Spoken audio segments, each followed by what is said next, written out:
예, 좋은 말씀 해주셨고요. 특히 포스트 4대강 얘기가 나오니까 지금 4대강 사업본부장님 앞에 계신데 포스트 4대강 얘기하니까 조금 감회가 또 새롭습니다.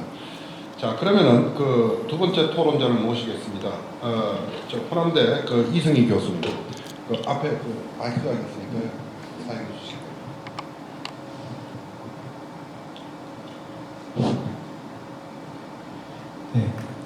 네, 반갑습니다. 호남대학교의 이승규입니다. 저는 4대강에 대해서 처음에 사실상 별 관심은 없었어요. 그런데 갑자기 연락을 받고 이렇게 토론도 하고 또 이야기도 하라고 이렇게 해서 갑작스럽게 오게 되었습니다. 그러면서 내용을 선생님들 말씀하신 것도 자료를 이렇게 보면서 과연 와서 무슨 얘기를 해야 될까 좀 걱정도 되고 이제 그렇더라고요. 처음부터 이렇게 찬성하고 하던 그런 입장은 아니었습니다. 하지만 여기에서 저희가 해야 될 일들이 있지 않겠나. 생물학을 하면서 그 중에도 어류학을 하는 입장에서 관련된 이야기들을 몇 가지 제가 여러분들에게 말씀드릴 것을 좀 말씀드리겠습니다. 그리고 최근에 에코리더 사업을 하면서 거기에서 한 꼭지 일을 맡아서 하면서 관계되는 일이 있고 해서 말씀을 드려보고자 합니다. 4대강 사업이라고 하는 게 어쩌면 그 전제가 개발과 보전이라고 하는 숙명적인 과제의 만남이 아니었을까 하는 생각이 듭니다. 개발이라고 하는 것은 이로움을 추구하는 입장에서 자연의 상태와 현상 인과관계를 옳게 파악하는 상태로 조절을 하고 조정 유지하는 또 관련 측면의 내용인 반면에 보전이라고 하는 것은 생산 능력의 잠재력을 사실 갖추고 잠재력을 갖추고 있는 상태죠. 하면서 거기에서 외적인 아름다움을 최대한 찾고자 하는 것 아닐까 싶습니다. 여기에서 우리는 개발과 보전 경우에 적절한 균형을 갖추지 못하면 우리는 늘 상충되는 어쩌면 싸울 수밖에 없지 않나 하는 그러한 생각이 들어요. 그래서 균형 감각을 늘 유지해야 될 텐데 이것은 우리가 사람의 관계로 사고를 할 수 있기 때문에 여기에서는 충분히 할 수 있다고 여겨집니다. 이 일을 할 때 전문가 입장에서 전문가 집단의 지속적인 관심이 필요하고 지속적 관심이라고 하는 것은 때로는 심포지움으로 포럼으로 이것을 표출시킬 필요가 있고 또 정책 위반자들은 이것을 지속적으로 유지관리하는 것뿐만 아니라 감독하고 감시하는 것이 필요하지 않겠나 하는 생각이 듭니다.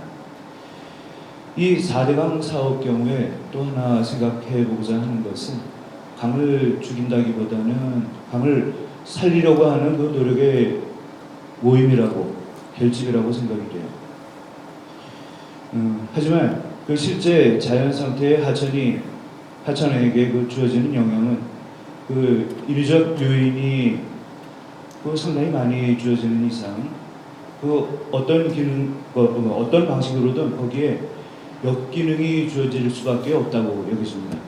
역기능이라고 하는 것은 자연 상태에서 가해지는 그러한 교란보다도 더 해가 크게 나타날 수 있죠. 디스터번스 그것이 재생이나 회복이 이루어지는 데는 상당히 시간이 많이 주어질 걸로 여겨져요.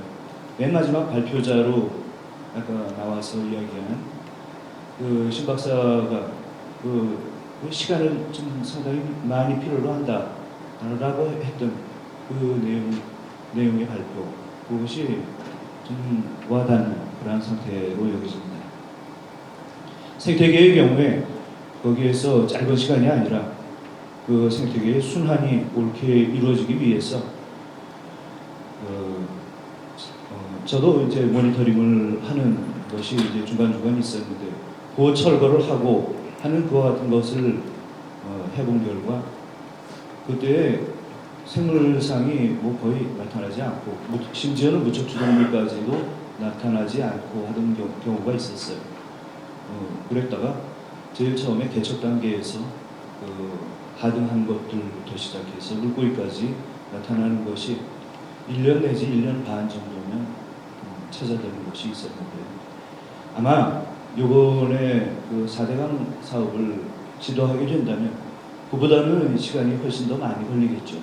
하지만 그 시간 걸리는 것을 조금 더 기다리면서 저희가 참고 보면 찾아보면 되지 않겠나 하는 그러한 생각도 듭니다.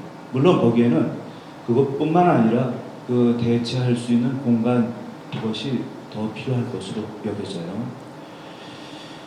그 생물 관련된 것으로 한 3가지 정도 생각을 해보고자 합니다. 처음에 조금 전에 김 교수님 말씀하신 거 있었지만 그 어류 경우에 그 외래종 또는 도입종에 참고하는 그러한 경우로 인해서 국내의 그 고유종의 고유도가 상당히 떨어지게 될 가능성이 높습니다. 그것은 공사로 인해서 생겨나는 고유도의 낮아짐보다도 그 외래종의 그 교란도로 인해서 그 떨어지게 되는 것이 더 클 수 있다라는 거죠. 그 보호라고 하는 것 경우에 그 정수역을 말하는 것이죠. 좀 심하게 얘기하면 커지게 되는 것. 그렇게 된 경우에 대형 어종이 더 많아지고 그 중에도 그 위해성 어종 중에 그 블루길이나 베스나 이와 같은 어종들이 수적으로 훨씬 더 많아질 수 있습니다. 그들의 출현 빈도, 종수의 출현 빈도가 아니라 개체수 출현 빈도가 훨씬 더 높아지는 거죠. 상당히 높아지는 상태에 실제 이와 같은 상태가 된다면 그들의 그 자체 하천 내에서 그 다른 소형종을 먹고 하는 그와 같은 것이 높아지기 때문에 그 고유종뿐만 아니라 다른 소형종의 출현 빈도를 낮추게 되는 그와 같은 것이 상당히 있기 때문에 아까 그 변화분 박사님 말씀하신 그와 같은 위해도가 훨씬 높아지는 것이 있어서 우리가 그와 같은 문제점을 좀 줄일 수 있도록 그 대체 공간을 준비하는 것이 우리로서는 그 큰 과제가 아닐까 생각이 됩니다. 또 하나 아까 언급한 바는 없지만 언급이 된 것은 없지만 그 하나의 사업 중에 하나가 될 텐데 그 멸종 위기종을 살려내는 것이 있었어요. 그에 해당하는 것으로 그 하나의 윤리적 측면까지 이제 되겠는데요. 그 종다양성 확보를 위해서는 그 상당히 가치 있는 일이라고 여겨집니다. 예를 들어 미호종계나 이와 같은 경우에 그것을 살려내는 그것은 상당히 의미 있는 일이었거든요. 그런데 문제는 그 종의 그 마이크로 해비텟 또 마이크로 디스트리뷰션을 그것을 좀 확장시킨 그러한 경우가 있었어요. 다른 하천에 그것을 살려낸 것을 전파한 거죠.